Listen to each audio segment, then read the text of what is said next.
back once again, everybody. Scott X 1307. I got the latest flea market haul, and man, I got some good stuff this week.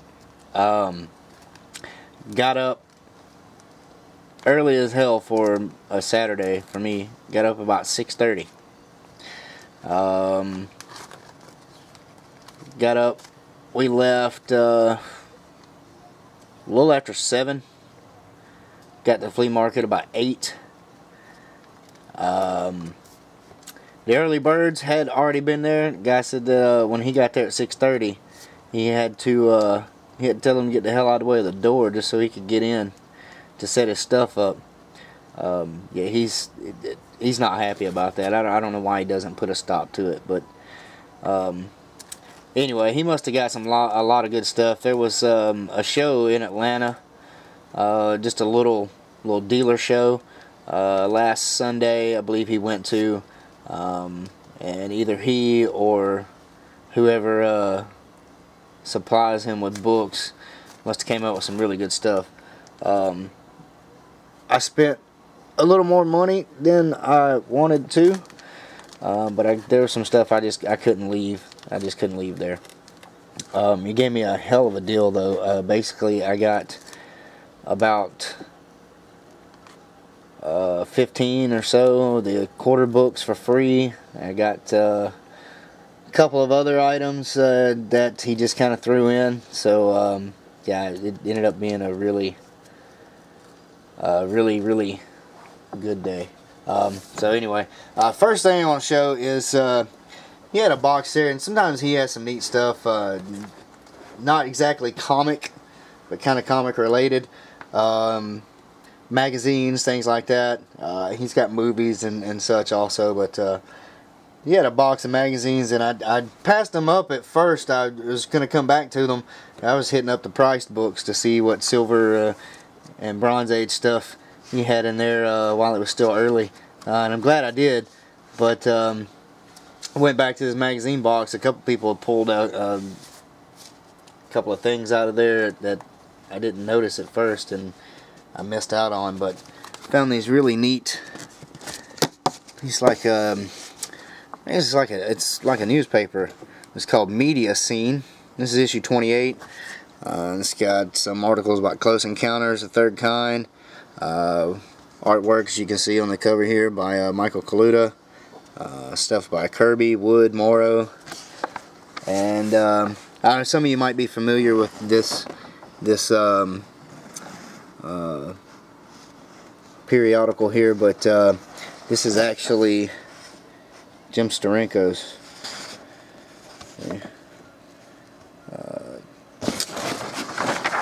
You know, he was into pop art scene and all, and I know he had started a magazine paper thing, but I had forgotten the name. These are really cool. Here's some Jack Kirby, black and white. This is The Prisoner, the Marvel adaptation of that BBC show. It aired on PBS when I was a kid, or reruns did anyway. I remember that. There's some stuff, Close Encounters, Star Wars. It's really neat. A lot of cool articles, things like that. But I picked up a few of these. There was a Star Wars issue, had a really nice Star Wars cover. That's how I noticed them. Another guy had pulled that out. But I grabbed, I said, issue 28 and issue 29 here. This is Battlestar Galactica.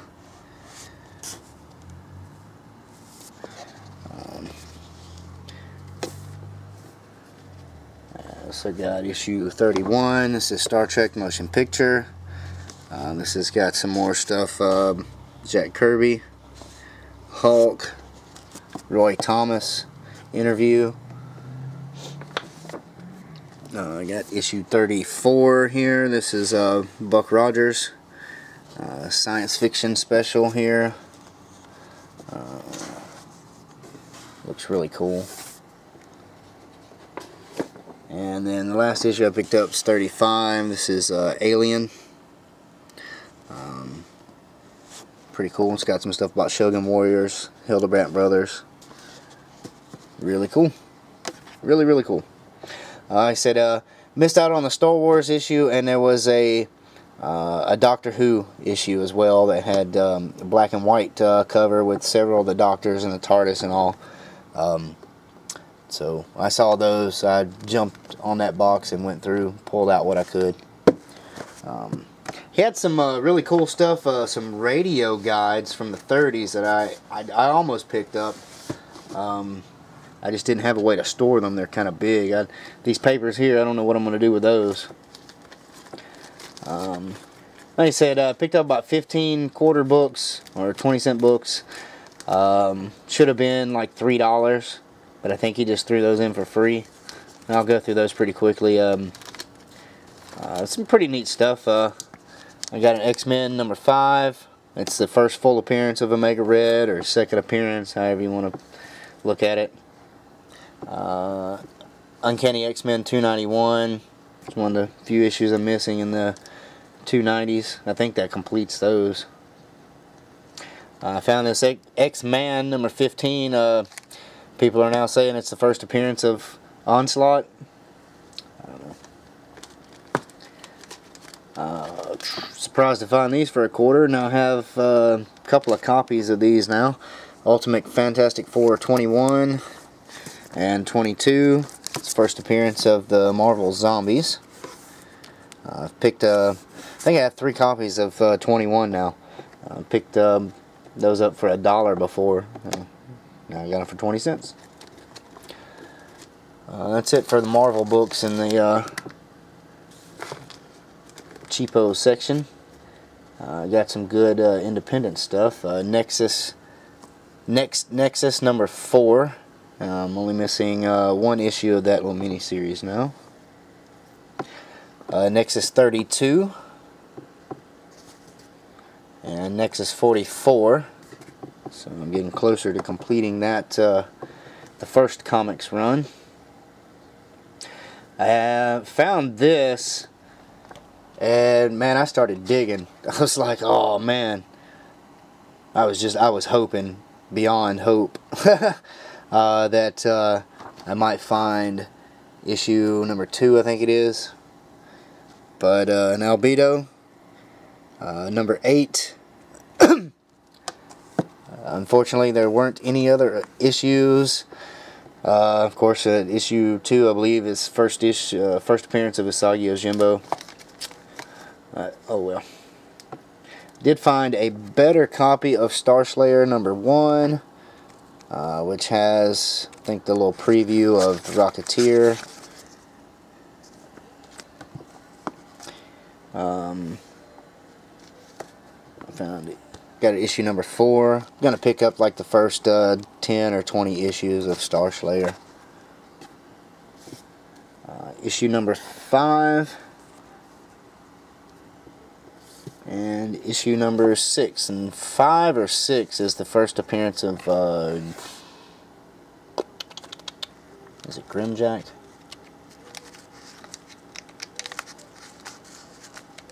I could be wrong about that. Anyway, then I found a couple of issues of Grendel from the Comico series, issue number 20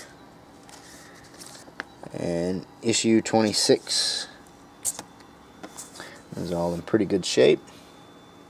And that's all the 20-cent books. Like I said, it should have been about $3. 15 books, you know.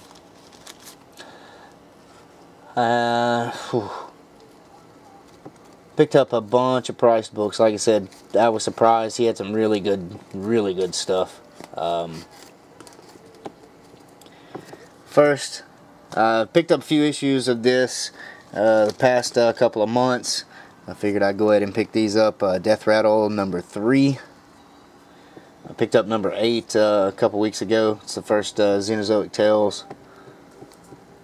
There's number 2. Oh, excuse me, number 4. 3, 4, and issue number 5. Alright. And an issue of Flaming Carrot Comics from Renegade Press, issue number 12. Neat cover. Really cool but ridiculous character. Alright.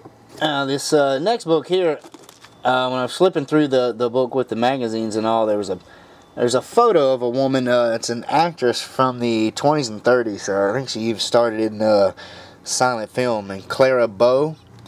And I read an article a while back that she's one of the actresses in that time period that a lot of people credit the look of Betty Boop.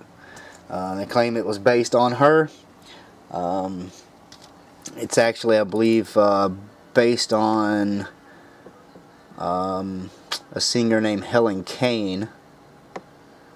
But still, I was looking through there and I mentioned something about that. And the guy at the flea market, his name is Gerald, he comes over and he has a book here, and he's holding it kind of like this and holding it down so you can't see it. And he's like, "Did you say something about Betty Boop?"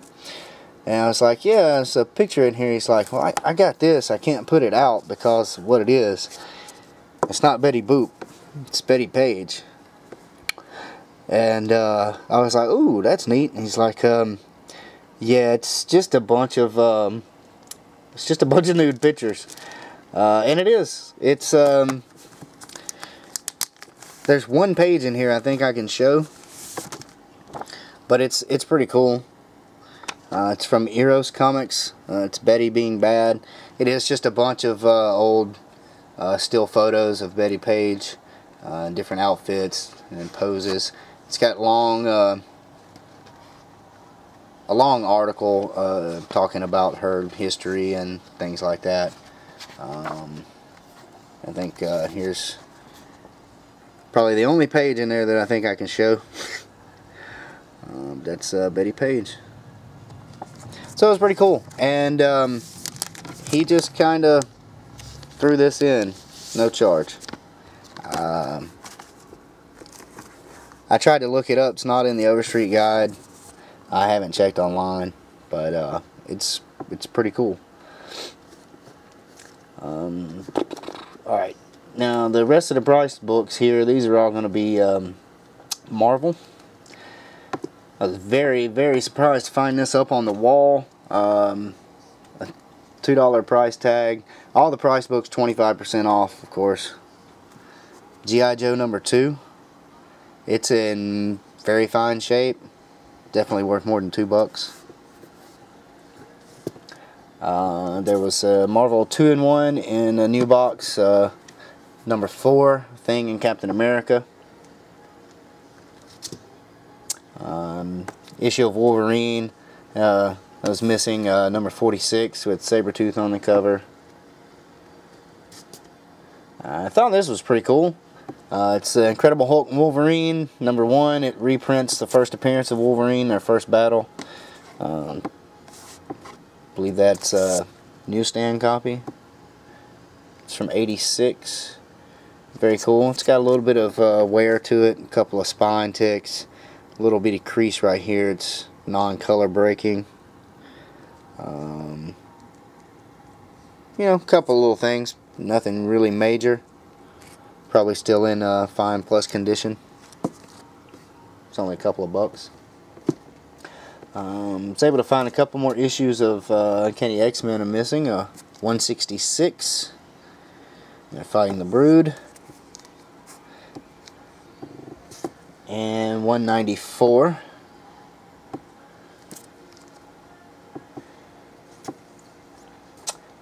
Okay, now the books get even cooler. More cool? Cooler? More cool? The books get better. Alright. Now, here the excitement builds. Found this, saw this issue. I just liked the cover, and it had Warlock in it. It's Incredible Hulk 178. It ends up, it's the rebirth of Adam Warlock.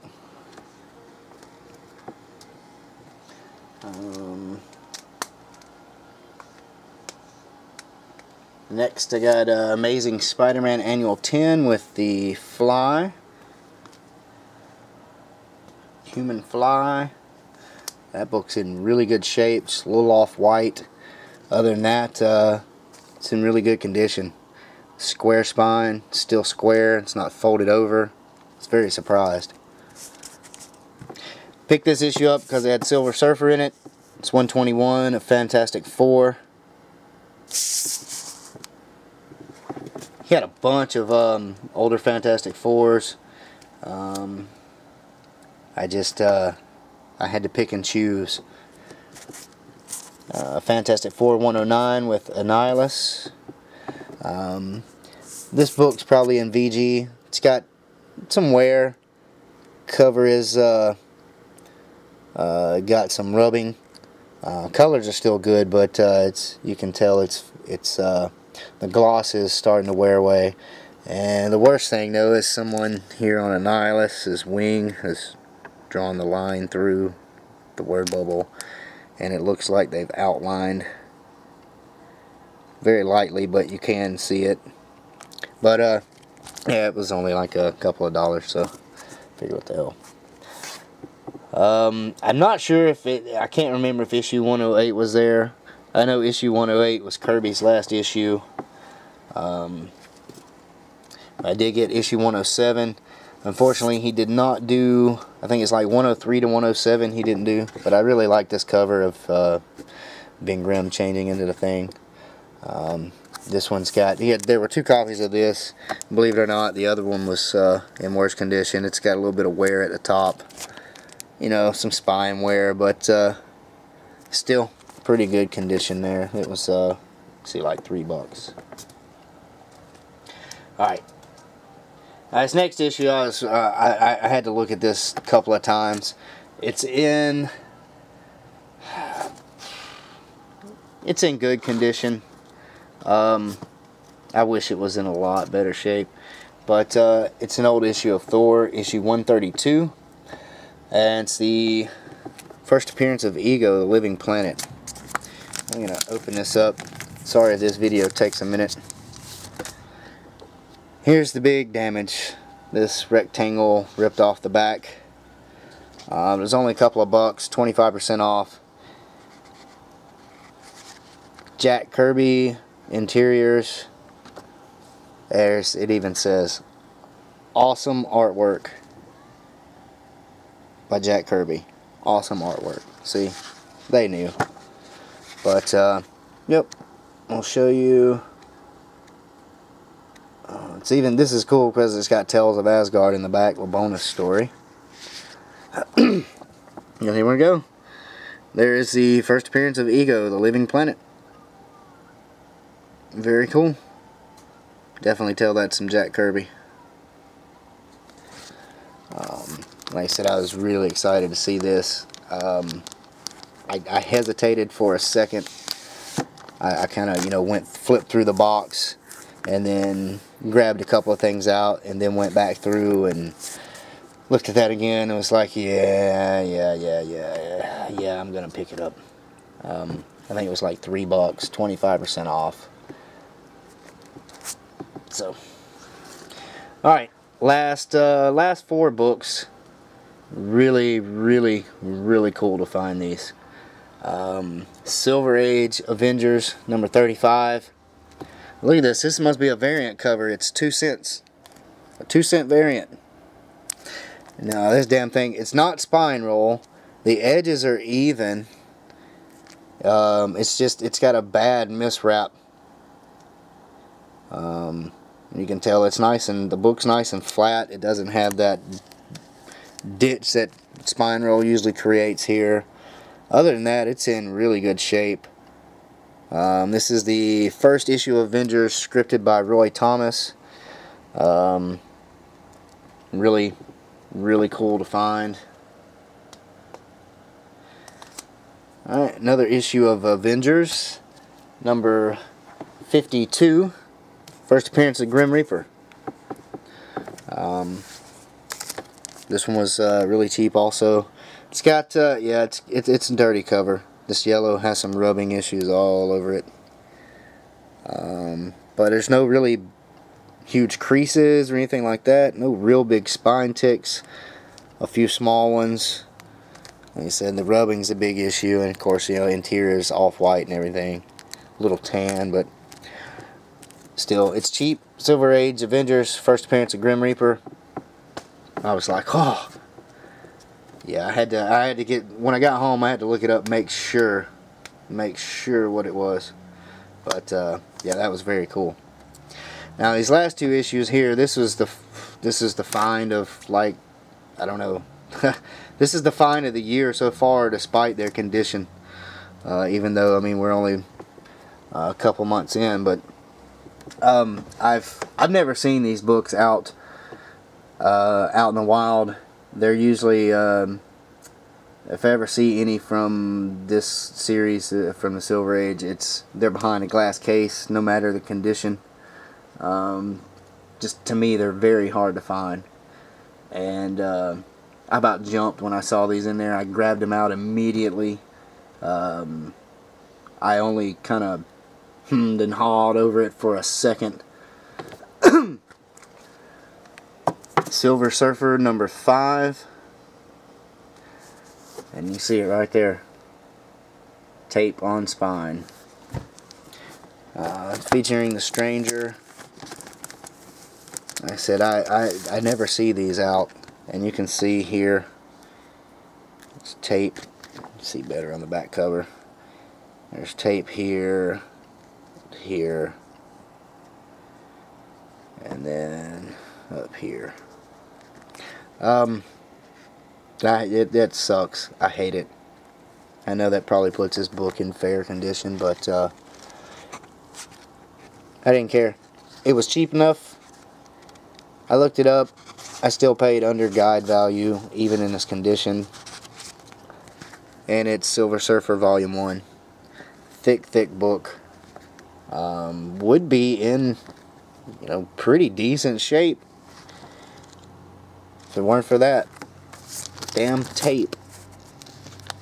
I would have rather find the cover, you know, loose than tape on it. And it's the first book that I've ever purposely bought with tape on any place, just because it's Silver Surfer. And then the last issue, thank God this was in a little better condition, no tape. Issue number 13 of Silver Surfer. Yeah, it's not in the best shape. It's got some chipping here. It's off-white, you know, it's got some spine ticks, but no huge creases, no rips, no tape. Still in good condition. Somebody at one time, you see, wanted $30 for it. So I got it at the flea market for less than $10. So, yep. All right, so that's some awesome stuff. Silver Surfer, Avengers, First Grim Reaper, First Roy Thomas on Avengers, some Silver Surfer, First Ego, The Living Planet. Some awesome stuff this weekend. Glad I got there early. I'm glad that I did some side work and got a little extra money as well. Because, yeah, that trip kind of hurt. I didn't spend, you know, $100, $200 or anything like that. But if I spend over, you know, $20, $30 at the flea market, it kind of hurts. But anyway, awesome. Still, I can't help it. I know they're in crap condition, but that's some awesome shit to me. I don't know. Anyway, appreciate you guys watching. Every video, all the comments, all the likes. I really do. I really appreciate it. It's one of those things that helps keep me going, you know. It's one of the pick-me-ups. Every time I go, I know I'm slow at responding to the comments, but you know, we're all busy. You know how it is with school and work and all that. But I try to get back to them. I really do. Every time I have a comment pop up, I get excited. I get happy. Just like when I go, you know, I see a new video pop up my feed from one of you guys. It's like, oh yes, it's like cartoons on Saturday. It's a new episode. So I really appreciate it, guys.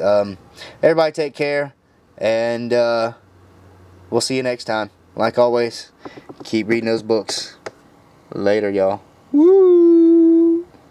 Or should I do I'm the Weasel? How many of you remember that?